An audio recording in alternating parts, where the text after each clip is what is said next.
Assalamualaikum warahmatullahi wabarakatuh. Video ini akan menjelaskan tentang teori oleh Kelly George dan biografinya. Anggota kelompok yang pertama ada Yeni Amelia, Putri Seba Mayfilda, dan Jirana Zamzeli Alihamu.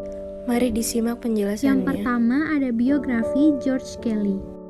George A. Kelly lahir pada tahun 1905 di Perth, Kansas. Kelly mendalami bidang oratori, public speaking, dramatics, serta pemerintahan. Kelly meraih gelar doktoral dari University of Iowa. Pada 12 tahun mendalami bidang pendidikan dan mengembangkan konseling klinis di Kansas Barat. Pasca sarjananya yaitu di University of Kansas, University of Minnesota, dan University of Edinburgh. Kelly mendapatkan gelar profesor psikologinya di Ohio State University dan Brandeis University. Tahun 1955 menulis teori dalam 2 volume buku yaitu The Psychology of Personal Construct. Nah, selanjutnya penjelasan konsep konstruk, yaitu konsep yang digunakan individu untuk memprediksi atau menafsirkan tingkah laku dan mengantisipasi peristiwa melalui interpretasi yang mereka buat. Jenis konstruk pertama ada construction corollary, individually corollary, organization corollary, dichotomy corollary, choice corollary, range corollary, experience corollary, modulation corollary, fragmentation corollary, commonality corollary, dan terakhir sociality corollary. Penjelasan pertama, construction corollary, yaitu menempatkan interpretasi pada apa yang ditafsirkan atau mendirikan struktur pada kejadian yang mirip, lalu individu menginterpretasi makna tersebut. Selanjutnya, individually corollary. Manusia berbeda satu sama lain karena ada pendekatan berbeda untuk mengantisipasi hal yang sama. Lalu organization corollary. Tiap orang berevaluasi secara khas untuk kenyamanan mengantisipasi peristiwa sistem konstruk yang merangkul hubungan hierarki antar konstruk. Nah, kalau dikotomi corollary, ada 2 peristiwa yang mirip. Pilihan seseoranglah yang menentukan keduanya apa dianggap serupa ataupun dianggap kontras.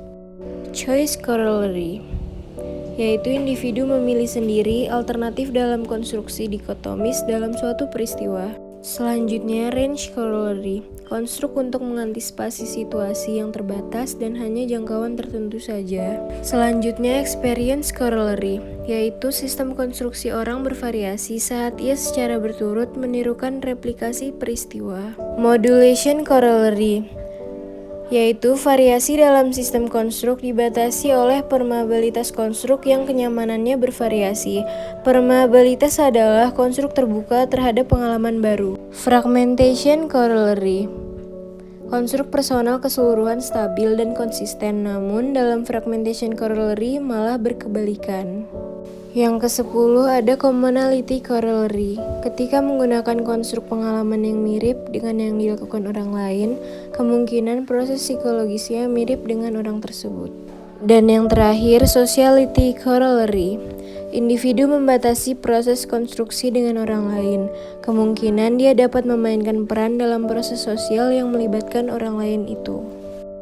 Nah, kelebihan teori Kelly George apa aja sih? Yang pertama, membahas keunikan individu secara umum. Lalu, mengajarkan sebelum melakukan sesuatu harus dipikir dulu, dan mengembangkan ide agar bisa memprediksi kejadian penting dan menerapkan pada perilaku. Sedangkan keterbatasan-keterbatasannya adalah mengabaikan emosi dan motivasi, kurang menjelaskan asal-usul konstruk, dan sangat bergantung pada logika. Jadi masih kurang dalam mengarahkan perilaku. Selanjutnya, ada perbedaan pemikiran antar tokoh. Nah, Skinner memandang kepribadian dipengaruhi oleh faktor eksternal daripada genetik. Sedangkan menurut Kelly, individu menginterpretasi peristiwa yang dialami, lalu makna itu dapat menyebabkan perilaku. Nah, persamaan pemikiran antar tokoh, menurut Kelly, memandang manusia sebagai ilmuwan. Mirip dengan pandangan Karl Popper bahwa individu bisa bertindak seperti ilmuwan karena punya konstruk terhadap realitas. Sekian penjelasan dari kelompok kami, kurang lebihnya mohon dimaafkan. Assalamualaikum warahmatullahi wabarakatuh.